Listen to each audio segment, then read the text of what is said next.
So let's look at rebellion, evil, and the numbers 13 and 19. Yes, those teenage rebellious years of us that begin at 13 and end at 19 before you become an adult at 20. But these two numbers here represent in the scriptures rebellion and evil. And let's take a look at these things. The number 13 signifies Satan, rebellion, and wickedness. The number 19 represents perversion and evil rule. The numbers 13 and 19 have further significance as it represents the corruption of that which is perfect.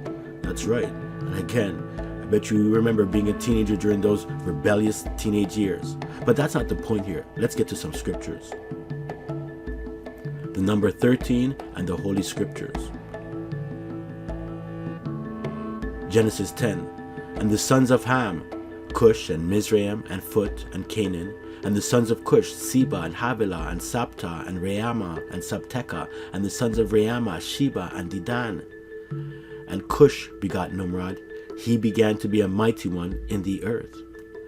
He was a mighty hunter before Jah, wherefore it is said, even as Nimrod, the mighty hunter before Jah.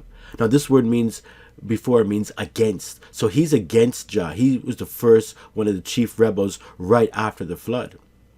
But what you would see here is in this lineage from Ham to Nimrod, Nimrod is the 13th one who was a great rebel before and against Jah, as it reads. Genesis 14:3. All these were joined together in the valley of Siddim, which is the Salt Sea. 12 years they served Kedorlaomer, and in the 13th year they rebelled. So again, we can see here the number 13 being associated with rebellion, even with Nimrod as well. These are great and true understandings. Mark 7, verse 20. And he said, that which cometh out of the man, that defileth the man. For from within, out of the heart of men proceed evil thoughts, adulteries, fornications, murders, thefts, covetousness, wickedness, deceit, lasciviousness, an evil eye, blasphemy, pride, foolishness. All these evil things come from within and defile the man. And yes, in this list, there are 13 evil things mentioned here. Again, just bringing to your understanding the connection between the number 13 and the scriptures, how it deals with rebellion and evil.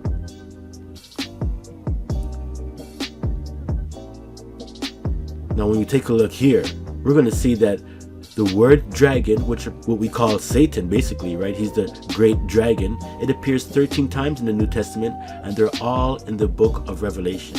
That's right. There's 13 matches of the word dragon in Revelation. And you can see on your screen, I've numbered where they all are, and you can do this research yourself as well to get this good, deep understanding. Again, the dragon appears 13 times. You can see there's great connections with evil and rebellion and this number 13. And that's exactly what the Luni-Solar calendar is. It's a rebellious Babylonian calendar. Now let's look at the number 19 and the Holy Scriptures. 2 Timothy 3. This know also that in the last days perilous times shall come. For men shall be lovers of their own selves, covetous, boasters, proud, blasphemers, disobedient to parents, unthankful, unholy, without natural affection, truce breakers, false accusers, incontinent, fierce, despisers of those that are good, traitors, heady, high-minded, lovers of pleasures more than lovers of Jah, having a form of righteousness, but denying the power thereof. From such turn away. So we know that we are indeed in these last times, and we can see that these manifestations and characteristics of evil are alive and well today. And of course, when you look at 2 Timothy 3, what we just read, there are 19 unrighteous characteristics of rebel men who know scriptural truths to an extent, but use it for evil and self-gain.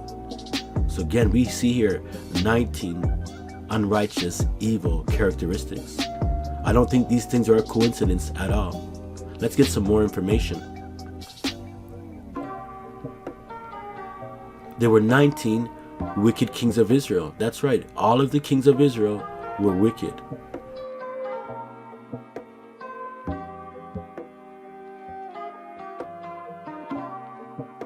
Every one of those kings were evil, beginning from Jeroboam. Now we're not talking about Judah and Benjamin, we're talking about rebellious Israel.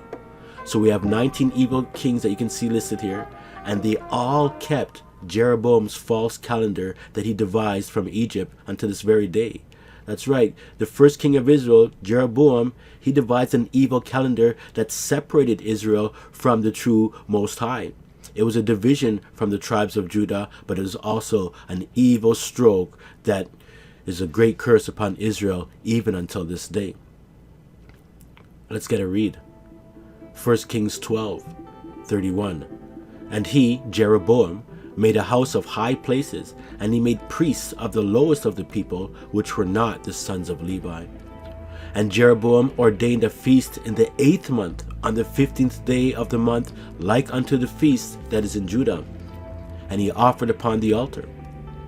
So did he in Bethel, sacrificing unto the calves that he had made. And he placed in Bethel the priests of the high places which he had made. So he offered upon the altar which he had made in Bethel the 15th day of the 8th month, even in the month which he devised of his own heart, and ordained a feast unto the children of Israel, and he offered upon the altar the burnt incense. Now this is a great understanding. And a lot of things when we talk about calendars, a lot of things that people don't get is that there are two calendars going on. There's many false calendars, yes, but there are two that are professing to be the Israelite calendar, and one is greatly false. And the calendar that we profess is the true calendar. We don't deal with the lunar cycle or the solar cycles that way, but we don't use moon for months. Now I'm just telling you, this great calendar sin, this sin was so grievous that over and over the wickedness of succeeding kings was measured against it. Repeatedly, these words appear in the scripture about this continual error in Israel and separation from Jah. It reads, And he did evil in the sight of Jah, and walked in the way of Jeroboam, and in his sin wherewith he made Israel to sin. See, we can see this in 1 Kings 15, 16, 2 Kings 3, and even a few other scriptures. Hear these repeated words that he also walked in the way of Jeroboam in his sin. And this sin, like I said already, is alive and well today in the false solar and Luni-Solar calendars that many say is the scriptural calendar, but it's not.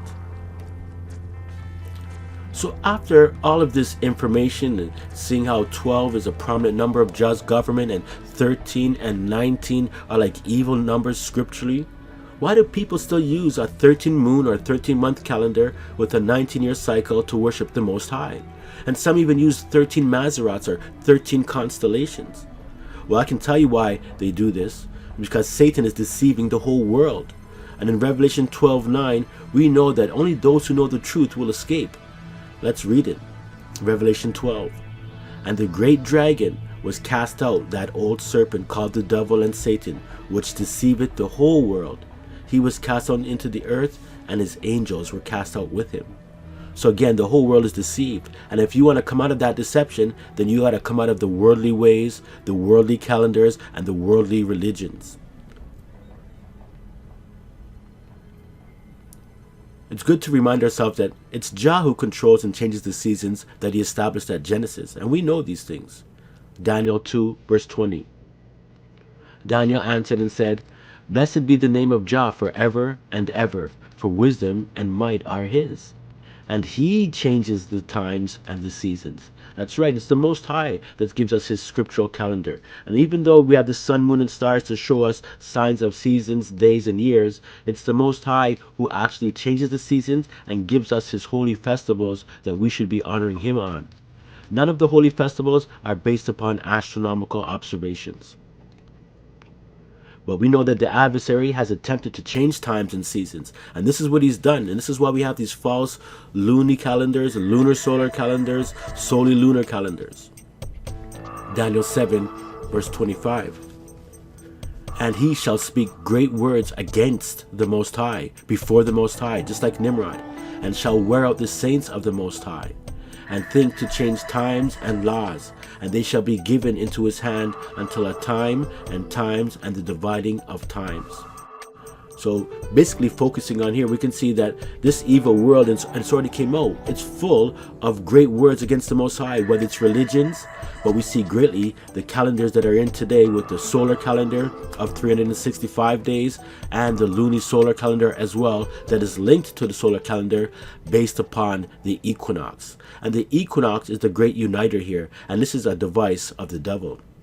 So be sure that this world has changed the Most High's calendar, and they're hiding it still. So let's look at the satanic calendar systems of Babylon. There are three basic calendar formats, using the movements of the sun and the moon. 1. Solar. 2. Lunar. 3. Luni-Solar. Number 1. Solar, the measurement of the movement of Earth and Sun. Solar calendars use the sun for measuring the length of the year only. Months of arbitrary length have no link to nature. On the Gregorian solar calendar, weeks cycle continuously. Even leap day, every 4 years, does not disrupt the continuous weekly cycle. Lunar, the measurement of the moon's rotation. Lunar calendars are based strictly on the cycles of the moon. Months, which begin the first dawn after conjunction, cycle continuously without adjustment to the solar year. Because 12 lunations are 11 days shorter than a solar year, lunar months float through the seasons. Luni-Solar, lunar months anchored to the solar year. The sun and the moon functioning together make a Luni-Solar calendar. Lunations are adjusted to the longer solar year by adding a 13th month 7 times in 19 years. When we look in Jeremiah 51, we read this in verse 6. Flee out of the midst of Babylon and deliver every man his soul. Be not cut off in her iniquity, for this is the time of Jah's revenge. He will render unto her a recompense. Babylon has been a golden cup in Jah's hand, and that made all the earth drunken. The nations have drunken of her wine, therefore the nations are mad. Babylon is suddenly fallen and destroyed. Howl for her, take balm for her pain, if so she may be healed. We would have healed Babylon, but she is not healed. Forsake her, and let us go every one into his own country, for her judgment reacheth unto heaven, and is lifted up even to the skies. So we see in the Old Testament, we were warned back then to come out of Babylon. And Babylon is made up of false religions, confusion, false calendars, and many of the likes. And when you look at the world empire and the world system that's going on right from Nimrod, we start with Satan, coming with Nimrod and Babylon, going through the Egypt. Then we had the united Black Hamite and Shemite nations. We had the Assyrian Empire, the Babylonian Empire that was headed by Nebuchadnezzar, and then later his son was Belteshazzar, who was evil. We have the Medes and the Persians dealing with Cyrus and Darius. Of course, the Greek Empire with Alexander, Rome and Caesar. This is Gentile Esau coming on the scene. Then now where we are with the modern united Gentile world nations. So again, it's just Europe, Asia, Africa, Anglos, USA, the Israelis, Spanish, Portuguese, and Americas. Everyone, all the countries and nations of this world are under the system of Babylon. And then there's going to be a future revived Roman 10-nation empire in the future, of which we will see the anti-Messiah coming on the scene and the end of Gentile Babylon. So again, when you're looking like at this pyramid of all the empires, just remember that every single empire, every country that ruled had their own calendar that was completely separate from the Most High's true scriptural calendar, and that they worshiped their gods on the special days on their calendars, which were based upon solar and lunar observations for the most part. Now when we look at the false Babylon, Luni, and solar calendars up in the Revelation here, verse 8, chapter 18, we see something similar to what we just read in Jeremiah. Verse 2, and he cried mightily with a strong voice, saying, Babylon the great is fallen, and has become the habitation of devils, and the hold of every foul spirit, and the cage of every unclean and hateful bird. So remember when it said Babylon is falling in Jeremiah? We see it also repeated here in Revelation. For all nations have drunk of the wine of the wrath of her fornication, and the kings of the earth have committed fornication with her, and the merchants of the earth are waxed rich through the abundance of her delicacies. And I heard another voice from heaven saying, Come out of her, my people, that ye be not partakers of her sins, and that you receive not of her plagues. So we're supposed to flee, come out. So again, we see the same message in Jeremiah and in Revelation regarding Babylon and its effect, how it's drunk in all the nations. And it's done this through its delicacies, as well as its times, its false calendars, and all of these other false religions. I mean, you could just take a look for yourself and compare Jeremiah 51 and Revelation 18 on your own to see the great similarity of the Old Testament understanding as it's fulfilled in the New Testament in the future. And bear in mind, when we're looking at this image of Babylon, or Babylon as an empire, it's a world empire beginning from Nebuchadnezzar going all the way down to the future 10-toed Roman kingdom. And we have, of course, Nebuchadnezzar was the head of gold. Then we had Media and Persia being the silver arms, Alexander, the Greek Empire, being the brass belly and thighs, and then the Roman Empire being the iron legs, and then the future Roman Empire was the iron feet and clay toes as well, which of course is going to be crushed, and that is at the tail end of the Gentile Babylonian Empire. You know, it's good to look at this word Babylon every once in a while, what it means. It's Strong's H894, Babel, right? And what it means basically is confusion, right? By mixing. And that's what it's dealing with. Babylon uses mixing of the truth with things that are evil, right? Or flipping it around, calling something good when it's evil and something evil when it's good. All of this, you know, understanding of confusion is very, very cunning. And this is how the devil does it. When we look at this word confuse, disconcert, abash, or embarrass, we can see it's a part of who Babylon is. And this is what he's doing to the Most High's, trying to do to the Most High's people, because he can't really fully accomplish it, but it's been given into his hands for a while.